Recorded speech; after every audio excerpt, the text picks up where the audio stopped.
Dito ako naglalakad. Ayan o. Yan. Tapos, yan ang view ko while I'll do walking. Ayan. Nauna na yung asawa ko kasi mahina ang lakad ko. Ayaw niya yung slow walk. Gusto niya yung fast. Ako naman hindi ko kaya. So, babalikan niya ako. Tapos una na naman, babalikan niya ako. Tapos una naman. Ito ang Middleton Beach na sinasabi ko na lagi ka naming pinupuntahan dito. Nung nasa Kataning pa kami, nung nasa country pa kami. From Kataning, from our residence in Kataning to here, we drive 2 hours. And we came here just to do walking. Yun lang ang relaxing time namin ng asawa ko. Walking dito. Dito ang gusto namin. May pwede ka naman mag-walking doon sa Kataning, kaya lang along the road. May footpath doon. Which is a little bit trouble for us. So, noong years back, nung nasa Kataning pa kami nakatira, I think 3 times a week pumupunta kami dito just to drive for 2 hours. Yan, and then para punta sa beach. Hindi naman kami naliligo. Just sit down there, eat, and then walk dito. Kasi the end of here, back in my behind, is that's Middleton Beach. Now, andito ako. Yan o. Ayan, pwede ka rin umakyat doon. Yan, pababa siya. Papunta.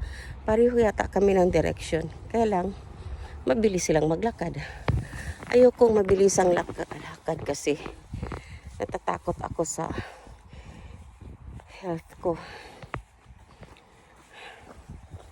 Ayan. Maganda ang view.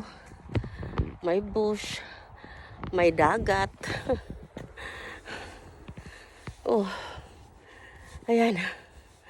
Oh, ayan. Ang ganda ng view while you are walking. Na-post ko na itong years ago. Yung mga video, may mga video ako dito. So, hinihingal ako. Ayan o, look at that.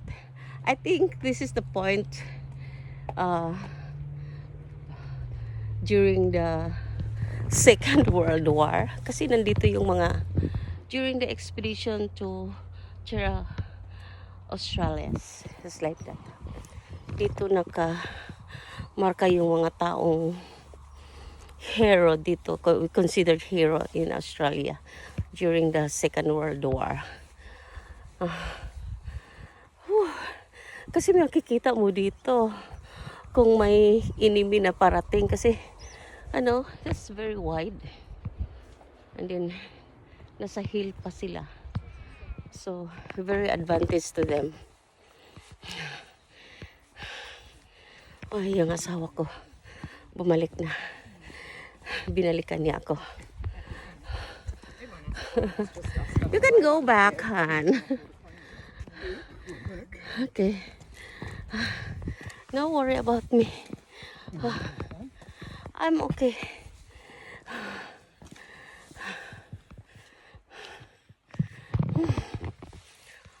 Yan o.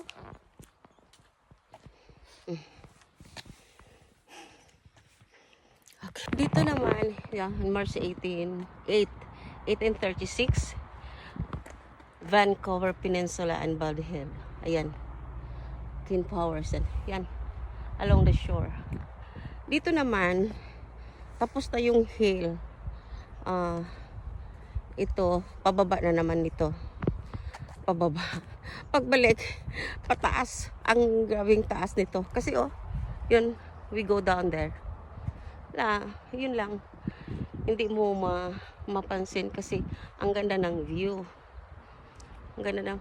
Yan minsan, kadalasan nag-fishing yung mga tao. Yan. Yan. Pababa ito. Pagbalik ko, dito na naman ako mahihirapan. Kasi mataas. Look at that, And then, I have to go down there.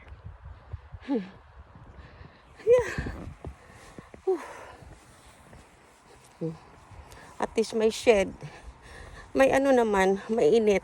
Yung very bright yung sun, pero yung breeze is very cold. Pero ayaw ko pa rin isuot full yung jacket ko kasi mainit sa likod yung sun. Kahit yung hangin malamig. Ganito. Ayan. Yan. So, pababa ng pababa. And then, pataas ng pataas later.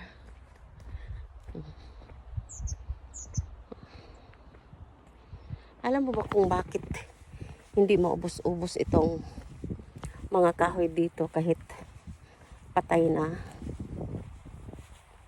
Bawal dito kumuha kahit isang sanga lang. Kasi this is owned by the government. Hindi ka pwedeng mag-chop ng kahoy dito kahit lata na yung kahoy. Bawal. Kaya hayaan na lang yung kahoy dyan na lata. Yung government ang pupunta dito kung may napunta dito sa road. May nag-check. And then, you know what? Dito, ang ganda ng location pero walang bayad. Hindi tulad sa Pilipinas, kapag pumapasok ka ng maganda-gandang konti, may bayad. Pero dito wala, it's free. Tapos may mga upuan pa, may mga shed. You are supplied with for convenient of the people who did their walking. Parang ganyan. Kaya ang ganda dito. Bye-bye.